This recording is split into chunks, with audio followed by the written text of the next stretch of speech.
Since Repair Clinic encourages you to perform this repair safely, a warning icon will appear when you should use caution.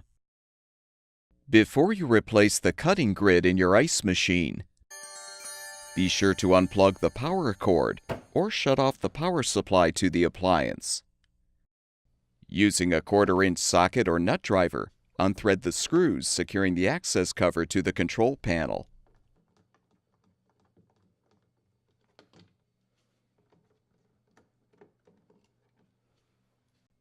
You can use a putty knife to help pry the cover free.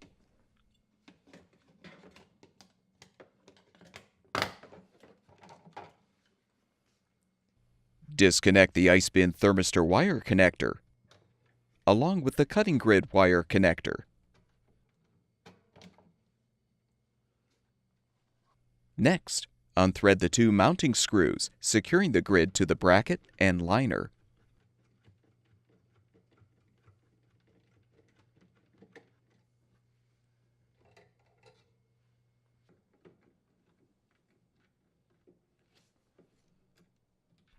With the screws unthreaded, you can slide out the old grid.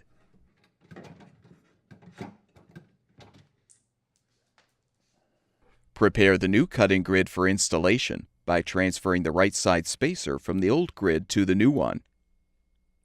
Now align the grid on the bracket and liner, then thread the mounting screws.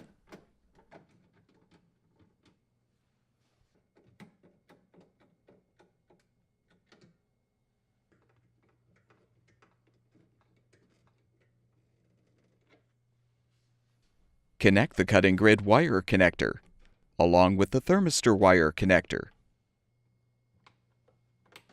Reinstall the access cover by aligning the bottom edge first, so the ice scoop housing rests on the top of the cover.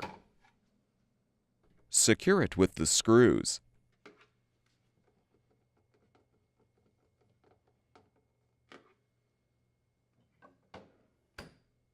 Plug the power cord back in, or restore the power supply, and your ice machine should be ready for use.